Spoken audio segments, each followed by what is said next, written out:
अस्सलाम वालेकुम dear students, मैं हूं आपका इंस्ट्रक्टर आतिफ नसीम और यह है आपका YouTube channel science made sensible. आज के लेक्चर में हम इम्पोर्टेंस ऑफ कोऑर्डिनेट सिस्टम की बात करेंगे। दो लेक्चर्स में हमने जो कोऑर्डिनेट सिस्टम डिटेल में स्टडी किया, it was X Y coordinate system या टू डायमेंशनल कोऑर्डिनेट सिस्टम। इस कोऑर्डिनेट सिस्टम की इम्पोर्टेंस पे हमने थॉरली पहली भी बात की थी कि इसकी सबसे बड़ी इंपॉर्टेंस ये है कि हम किसी बॉडी की पोजीशन या उसकी लोकेशन फाइंड कर सकते हैं। दूसरी इंपॉर्टेंस इसकी ये है कि इसमें हम ये मालूम कर सकते हैं कि आपके साथ एक बॉडी रेस्ट में है या एक बॉडी आपके साथ मोशन में है। और तीसरी इंपॉर्टेंस इसकी ये है कि इसमें आप वेक्टर्स को ग्राफिकली रिप्रेजेंट कर सकते हैं, ठीक है। और इसके अलावा भी कोऑर्डिनेट सिस्टम्स की बहुत सी इंपॉर्टेंस है, लेकिन इधर हम सिर्फ इन तीन इंपॉर्टेंसेस पर बात करेंगे। सबसे पहले बात करते हैं किसी बॉडी की पोजीशन हम कैसे फाइंड करें यूजिंग द कोऑर्डिनेट सिस्टम। इन सब एप्लीकेशंस में, इन सब इंपॉर्टेंसेस में आप ये बात याद रखें हमेशा कि कोऑर्डिनेट सिस्टम में जो हमारा रेफरेंस पॉइंट है, जहां से हमने ऑब्जर्वेशन स्टार्ट करनी है, वो रेफरेंस पॉइंट हमारा ओरिजिन है, ठीक है। हमने हमेशा ओरिजिन से अपनी ऑब्जर्वेशन जो है वो करनी होगी। तो सबसे पहले अभी बात करते हैं how to find position of a body और of an object using the coordinate system. किसी भी बॉडी की या किसी भी ऑब्जेक्ट की लोकेशन या पोजीशन फाइंड करने के लिए हमें उसका एड्रेस देना पड़ता है। कोऑर्डिनेट सिस्टम में अगर आपने किसी बॉडी की पोजीशन फाइंड करनी है तो आपने उसका एड्रेस मेंशन करना है। जिस तरह आपके साथ हर घर का अपना एड्रेस होता है, जिसमें आप पहले हाउस नंबर, फिर स्ट्रीट नंबर, फिर आप सेक्टर नंबर, फिर आप फेज नंबर लिखते हैं, फिर आप सिटी लिखते हैं। तो इसी तरह आपने कोऑर्डिनेट सिस्टम में भी किसी बॉडी के एड्रेस को फाइंड करने के लिए आपने एक जनरल एड्रेस मेथड डिजाइन करना होगा। और हमारे साथ जनरली दो मेथड्स हैं जिससे हम किसी भी बॉडी की लोकेशन या एड्रेस को स्पेसिफाई करते हैं। एक मेथड को हम कहते हैं the X Y ordered pair और एक मेथड को हम कहते हैं the R theta ordered pair, ठीक है। पहली तो ये बात समझ लें कि यहां पर जो मैं वर्ड यूज कर रहा हूं ऑर्डर्ड पेयर, मतलब ये एक पेयर है, लेकिन इस पेयर का जो ऑर्डर है, इस पेयर की जो तरतीब है वो इंपॉर्टेंट है। सबसे पहले आपने x लिखना है, फिर आपने y लिखना है। इस ऑर्डर को आप चेंज नहीं कर सकते।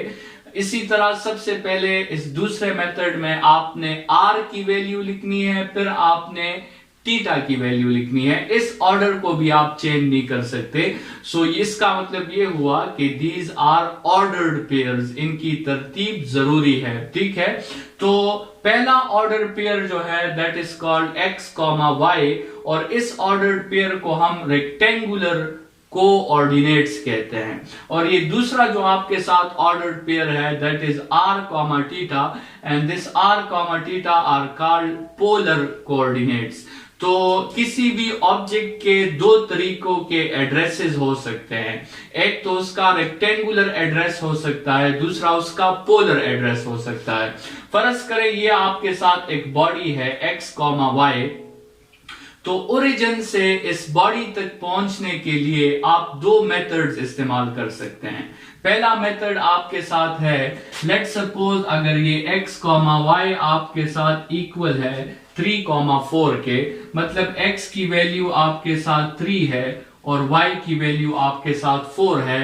तो एक तरीका तो इस पॉइंट तक पहुंचने का ये है कि आप ओरिजिन से स्टार्ट लें, आप x एक्सिस पर 3 यूनिट्स कवर कर लें और फिर आप y एक्सिस पर 4 यूनिट्स कवर कर लें, तो आप इस पॉइंट तक, इस ऑब्जेक्ट तक पहुंच सकते हैं। मतलब ये 3, 4 क्या हुआ, ये उस ऑब्जेक्ट का कंप्लीट एड्रेस हो गया। आपने इस ऑब्जेक्ट का एड्रेस मेंशन कर लिया। अभी ये ऑब्जेक्ट जो है आपको मालूम है कि ये ऑब्जेक्ट कहां पे है और आप बता सकते हैं कि अगर आपने इस ऑब्जेक्ट तक पहुंचना है तो cover 3 units on x axis and then cover 3 units on y axis। In coordinates को रेक्टेंगुलर कोऑर्डिनेट्स इसलिए कहा जाता है।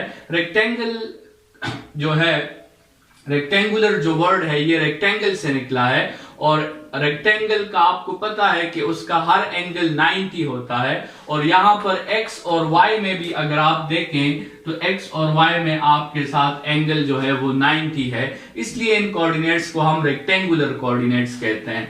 लेकिन अगर आप इस x और y पर कोई बंदा कहता है कि मैंने ट्रेवल नहीं करना, मैंने डायरेक्टली ओरिजिन से उस पॉइंट तक पहुंचना है, मैंने जो है ओरिजिन से डायरेक्टली उस पॉइंट तक पहुंचना है, तो फिर इस एड्रेस को हम पोलर कोऑर्डिनेट्स या पोलर एड्रेस कहते हैं।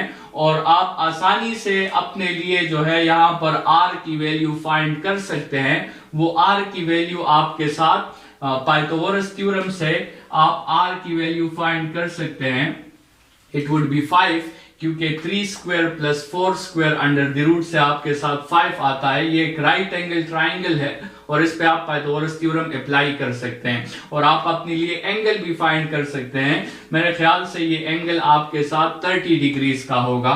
तो ये आपके साथ जो है, अगर आप इस पॉइंट की एड्रेस रेक्टेंगुलर फॉर्म में देना चाहते हैं, सो यू कैन राइट 3,4, और अगर आप इस पॉइंट की एड्रेस पोलर फॉर्म में देना चाहते हैं, so you can write 5,30 degrees. ये आपने इस पॉइंट की एड्रेस को मेंशन कर लिया, और ये वो दो तरीके हैं जिससे हम कोऑर्डिनेट सिस्टम में किसी भी बॉडी की पोजीशन को फाइंड कर सकते हैं। और इस एक्स वाई जो आपके साथ रेक्टेंगुलर पेयर है, रेक्टेंगुलर जो कोऑर्डिनेट्स है, इस पे पिछले लेक्चर में हमने 9 इंपॉर्टेंट पार्ट्स डिवाइड किए थे, और हमने उधर डिस्कस किया था कि जब भी आपको एक पॉइंट दे दिया जाए, एक एड्रेस दे दिया जाए, तो आप क्लियरली बता सकते हैं कि ये एड्रेस जो है ये इस पूरे कोऑर्डिनेट सिस्टम में उन 9 पार्ट्स में कहां पर मौजूद है। जैसे ये पॉइंट जो है ये उन प्रॉपर्टीज के मुताबिक जो हमने लास्ट लेक्चर में डिस्कस की थी, this point lies in the first quadrant, क्योंकि इसका एक्स भी पॉजिटिव है और वाई भी पॉजिटिव है।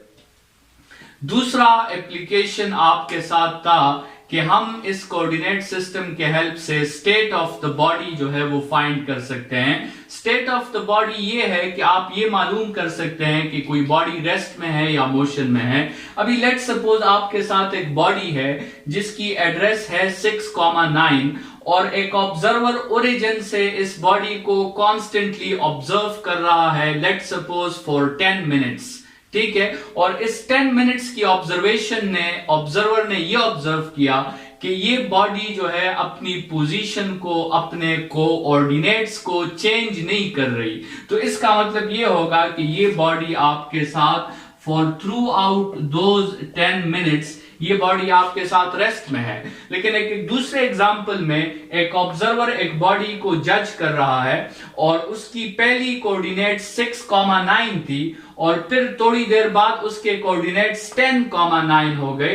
तो इसका मतलब ये हुआ कि ये बॉडी अपने कोऑर्डिनेट्स को चेंज कर रहा है। तो ऑब्जर्वर के लिहाज से he will decide that this body is in motion, ठीक है। और अगर आप यहां देखें, इस बॉडी ने सिर्फ अपने x कोऑर्डिनेट को चेंज किया है, y कोऑर्डिनेट को इसने चेंज नहीं किया। y कोऑर्डिनेट पहले भी 9 था और फिर भी 9 है। इसका मतलब ये राइज नहीं कर रहा, ये सिर्फ रन कर रहा है। और इस मोशन को हम कह सकते हैं कि this is the motion along x axis. इसी तरह आप मोशन अलोंग y एक्सिस भी जज कर सकते हैं। फिर उसमें क्या होगा कि आपके साथ जो है x कोऑर्डिनेट चेंज नहीं होगा, सिर्फ y कोऑर्डिनेट चेंज होगा। और आप ऐसा मोशन भी जज कर सकते हैं जिनमें एक बॉडी अपने दोनों कोऑर्डिनेट्स को चेंज कर दे। That motion is called 2 dimensional motion, क्योंकि उसमें बॉडी कुछ रन भी करती है और कुछ राइज भी करती है। But this motion is along only x axis, और we can say that this motion is 1 dimensional motion. Method आपके साथ है जिसके लिए हमने ये पूरे कोऑर्डिनेट सिस्टम के ये 3 लेक्चर्स डिजाइन किए। वो मेथड ये है कि हम इस कोऑर्डिनेट सिस्टम पे वेक्टर्स को रिप्रेजेंट कर सकते हैं ग्राफिकली। हम इस कोऑर्डिनेट सिस्टम्स में लाइंस ड्रॉ कर सकते हैं विद एरो हेड्स, जो कि रिप्रेजेंटेशन ऑफ वेक्टर्स है, जो कि ग्राफिकल रिप्रेजेंटेशन ऑफ वेक्टर्स है। उस मेथड में अच्छी बात यह है कि आप वेक्टर को हमेशा ओरिजिन से स्टार्ट करें। ये जरूरी नहीं है, लेकिन it is a good practice कि आप जब भी वेक्टर रिप्रेजेंट करें कोऑर्डिनेट सिस्टम में, आप हमेशा ओरिजिन से स्टार्ट करें। जैसे इस डायग्राम में मैंने 3 वेक्टर्स रिप्रेजेंट किए हैं, वेक्टर ए, वेक्टर बी और वेक्टर सी, और ये किस में रिप्रेजेंट हुए हैं? ये आपके साथ कोऑर्डिनेट सिस्टम पे रिप्रेजेंट हुए हैं। तो नेक्स्ट लेक्चर में हम वो रूल्स पढ़ेंगे, वो मेथड्स पढ़ेंगे जो हम किसी वेक्टर को ग्राफिकल रिप्रेजेंटेशन के लिए अप्लाई करते हैं। आप किसी वेक्टर को किस तरह एक लाइन में कन्वर्ट कर सकते हैं। लाइन तो आपने कोऑर्डिनेट सिस्टम पे ड्रॉ करना है, लेकिन वो लाइन, उसकी लेंथ कितनी होगी, उसका एरो हेड किस तरफ होगा, उसके रूल्स हमने नेक्स्ट लेक्चर में डिस्कस करने हैं। फिलहाल के लिए इतना ही। Thank you students.